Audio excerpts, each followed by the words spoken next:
یہ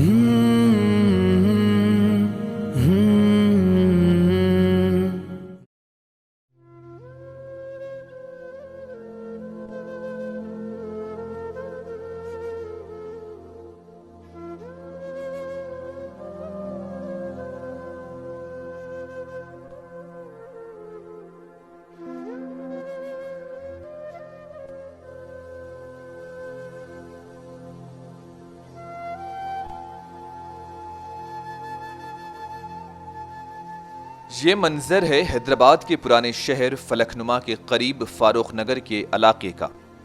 یہاں خوددار اور محنت کی کمائی سے گزر بسر کرنے والے خاندانوں کا بسیرا ہے۔ انہیں دیکھ کر خوشی بھی ہوئی اور کہیں زیادہ دکھ۔ خوشی اس بات کی کہ یہ لوگ قسمت اور تقدیر کا شکوہ نہ کر کے محنت کو اپنا وتیرہ بنائے ہوئے ہیں اور 2 وقت کی روٹی کے لیے مسلسل کام کاج میں مصروف ہیں، اور دکھ اس بات کا کہ کیوں ابھی تک ایسے خوددار خاندانوں کی مدد نہیں ہو پائی۔ ویسے تو نام نہاد تنظیمیں اپنے فلاحی کاموں میں مصروف عمل ہے، مگر یہ لوگ ان کی نظروں سے کیسے اوجھل رہ گئے؟ کیوں مقامی لیڈران کی نظر التفات ان کے غریب خانوں سے نہیں ٹکرائی؟ کیوں یہ لوگ آج اس مہنگائی کے دور میں بھی اپنی خودداری میں محدود ہیں؟ آج پتہ چلا کہ معاشرے میں مسئلہ معاشیات اخلاقیات سے بہت اوپر ہو چکا ہے۔ جب ہم پوچھ رہے ہوتے ہیں کہ آج کھانے میں کیا ہے، اس وقت بہت سارے لوگ اس مقام کے یہ سوچ رہے ہوتے ہیں کہ آج کھانے کو بھی کچھ ہے۔ تنگ دستی، بھوک اور ابتر معاشی حالات اعلیٰ اخلاقیات کی ضد ہوتے چلے جا رہے ہیں۔ کون عاشق خدا کی ذات کا ہے؟ سارا چکر ہی معاشیات کا ہے۔ آج جہاں دوستوں کی ملاقات میں ہم ہزاروں روپیے ان کو خاطر میں لانے کے لیے خرچ کر بیٹھتے ہیں، وہاں یہ لوگ دن بھر کی جہد مسلسل کے بعد بمشکل ہی 100 روپیے کماتے ہوئے اپنی کمائی کرتے ہوئے اپنے گھر بار چلا رہے ہیں۔ یہ مستورات گھروں میں رہ کر اگربتی بنانے، ساڑی پر بیل بوٹے کی کاریگری کرنے اور ادرک لہسن کو چھیلنے کا کام انجام دیتی ہیں، اور بمشکل سارا دن گزرنے کے بعد بھی 100 روپیے بھی نہیں کما پاتی۔ ہم نے بے شمار گھروں میں جا کر بات چیت کی تو سب نے اپنی رودادیں سنائی۔ کسی نے کہا شوہر کی تنخواہیں ناکافی ہیں، اس لیے کام کاج کرنا پڑتا ہے۔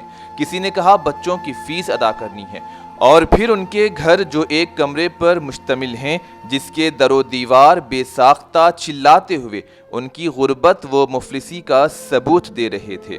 ہمیں یہ ڈر لگنے لگا کہ کہیں یہ چھت ابھی نہ گر پڑے، کہیں دیوار سے سہارا لینے میں جھجک محسوس ہوئی کہ کہیں یہ دیوار نہ گر جائے۔ تو سوچئے یہ لوگ کس قدر زندگی کی تکالیف برداشت کر رہے ہیں۔ یہاں کے مرد حضرات کوئی آٹو چلاتے ہیں تو کوئی مزدوری کے کام کرتے ہیں تو کوئی ویٹر کا، اور ان کی مستورات ان کی مدد کے لیے خود کام کاج کرتے ہوئے بمشکل ہی 100 روپیے کما کر اپنی زندگی کو خوشگوار بنانے کی فکر میں ہیں۔ اب کیا یہ زکوٰۃ کے مستحق نہیں ہے؟ کیا یہ امداد کے مستحق نہیں ہے؟ آپ سوچئے اور آپ ہی فیصلہ کیجئے، اور اپنی امداد براہ راست از خود پہنچ کر ان تک پہنچائیے۔ نہ صرف آپ کو امداد کا اجر ملے گا، بلکہ آپ کی جانب سے ان تک پہنچنے کے لیے اٹھایا گیا ہر قدم نیکی میں شمار ہوگا۔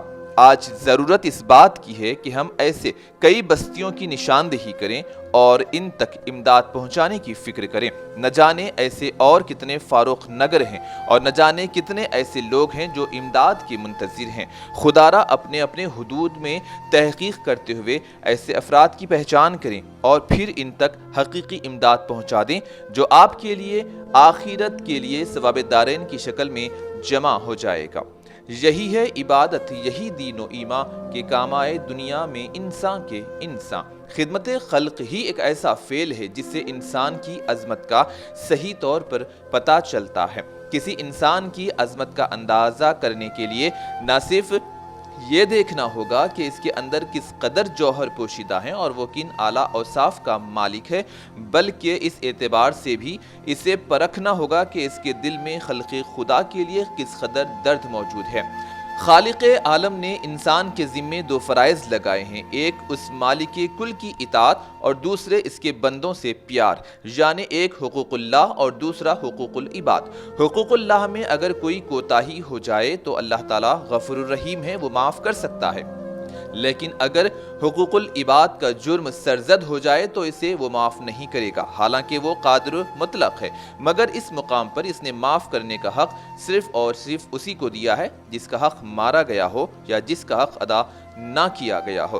خلق خدا کی خدمت، ان سے ہمدردی اور پیار حقوق العباد میں سر فہرست ہے۔